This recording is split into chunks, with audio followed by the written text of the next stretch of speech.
Oye, a propósito de semana, la semana también estuvo marcada por varios temas internacionales, pero uno de ellos estuvo con el foco puesto en Rusia. Y no solamente en Rusia, sino que también con situaciones que tienen que ver con la Unión Europea, con la OTAN. Esto a raíz de, digámoslo, el envenenamiento del máximo líder opositor ruso, Alexei Navalny, y que estuvo hospitalizado en Rusia, pero después fue llevado a Berlín, a Alemania, y ahí se logró constatar por parte de los médicos, los facultativos del hospital de Berlín, que efectivamente había una sustancia extraña y se hablaba de envenenamiento, algo que ha sido ya ratificado incluso por la propia Naciones Unidas. Nuestra analista internacional, Paulina Astroza, nos va a hablar de este tema. Vamos a ahondar, por cierto, en lo que significa esto y también saber cuál es la relación que viene de aquí en adelante entre la Alemania de Angela Merkel y la Rusia de Vladimir Putin.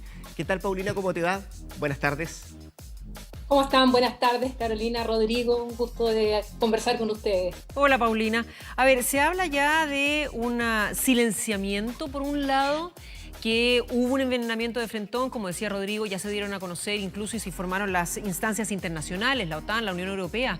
Pero la reacción de Rusia, ¿te parece la más lógica esto de descrédito por un lado y decir que faltan pruebas para que se confirme finalmente? Piden un informe completo por parte del Ministerio de Relaciones Exteriores para poder corroborar esta información, dicen ellos.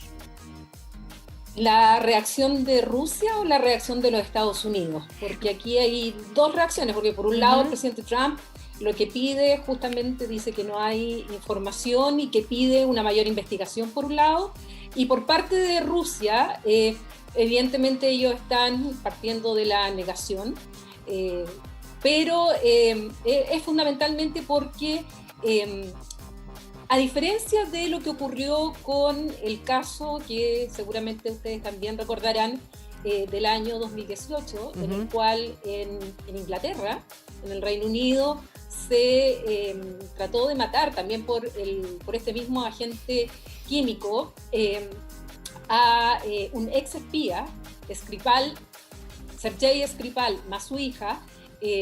Bueno, este agente químico es un arma que es calificado por las Naciones Unidas justamente como un arma química que está prohibida, es de uso militar y el origen de esta neurotoxina está en Uzbekistán cuando existía la ex Unión Soviética.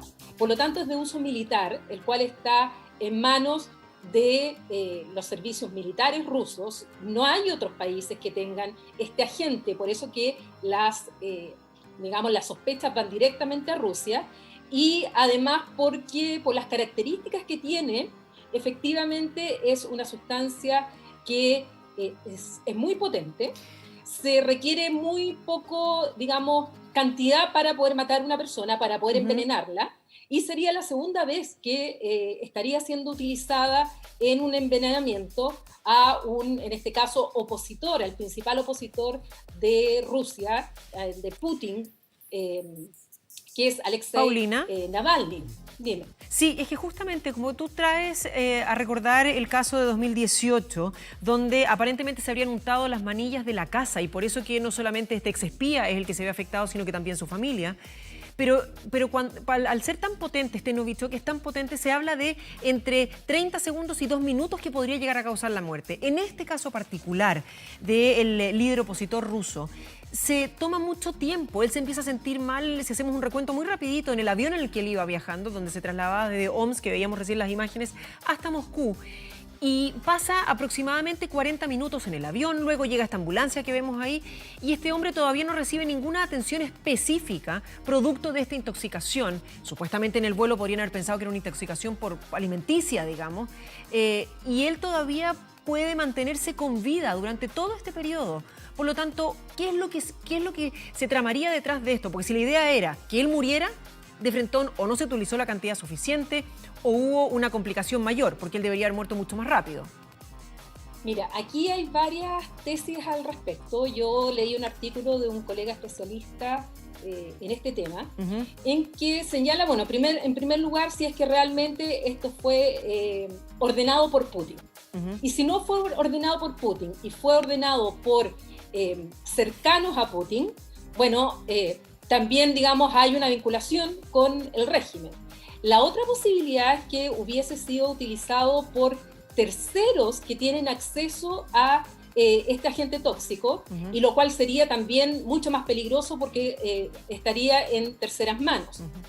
En segundo lugar, se plantea que aquí tal vez lo que pasó es que no hubo control total de este intento de asesinato de Navalny. Primero porque el avión, como tú señalas, hizo un aterrizaje de emergencia. O sea, no llegó a Moscú, que era donde iba el avión, sino que hizo desde Siberia, sino que hizo un aterrizaje de emergencia en otra ciudad, cosa que no estaba en los planes de aquellos que pretendían envenenarlo. En segundo lugar, porque el hospital donde llega adopta inmediatamente las medidas necesarias para poder salvarle la vida.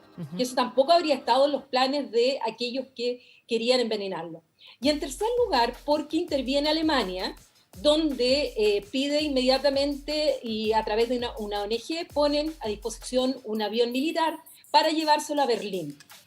A pesar de que el régimen ruso, que Rusia haya demorado esta autorización, finalmente lo permiten, y es en el hospital en Berlín donde por laboratorios militares de Alemania dicen que es inequívocamente este agente químico que fue el mismo utilizado en Skripal. Entonces, lo que pasaría que tal vez no resultó todo el plan como estaba pensado, y puede ser que en el té, donde supuestamente se habría puesto esta neurotoxina, no habría tenido todo el tiempo como para poder haber producido los efectos. Entonces, hubo cosas en el camino en el cual no habrían ocurrido tal como estaba planificado, porque supuestamente se tenía que haber demorado muchísimo más el avión en llegar a Moscú, y ahí recién haber ido a un centro hospitalario, y todo eso se adelanta, y el hospital donde llega adopta las medidas para salvarlo.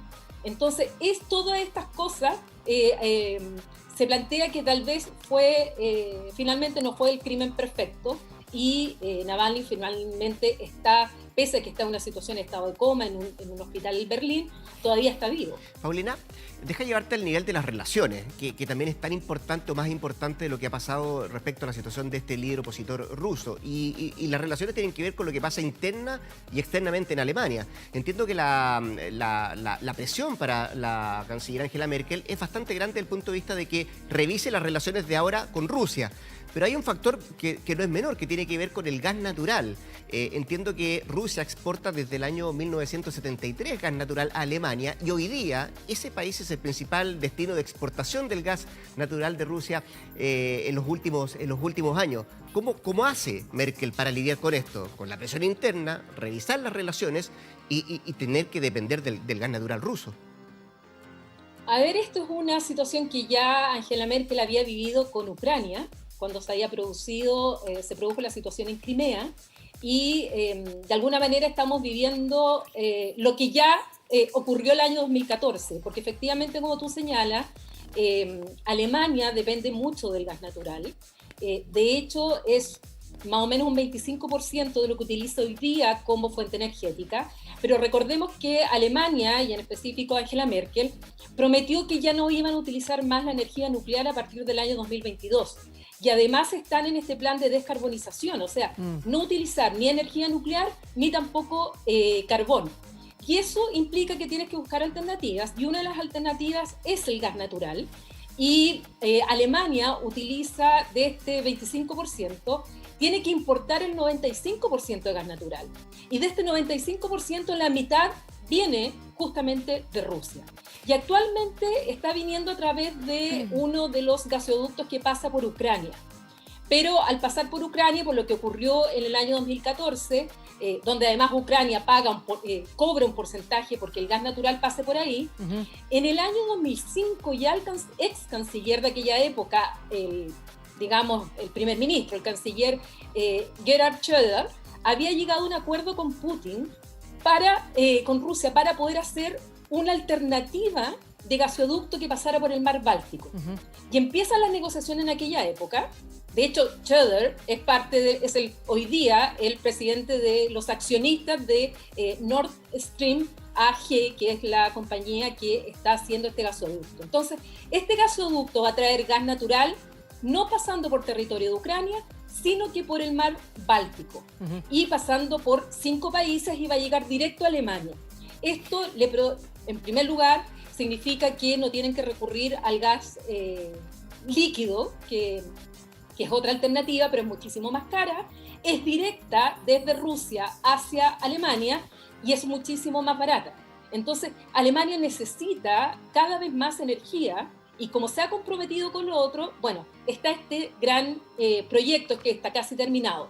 La oposición ha criticado muchísimo a Merkel y se le está exigiendo ahora que dentro de las sanciones que se adopten en contra de Rusia por lo que ha pasado con Navalny, sea detener este proyecto del Nord Stream 2.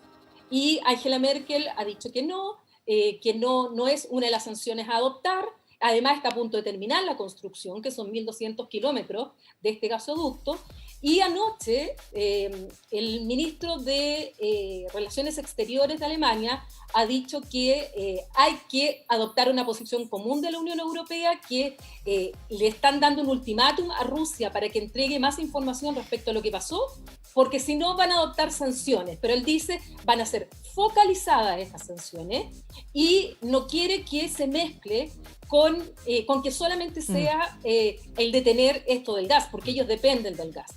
Pero ya hay uno de los líderes políticos del mismo partido de Angela Merkel que pretende ser su sucesor, quien ha dicho que lo que hay que hacer es parar el proyecto de Nord Stream 2 con los rusos.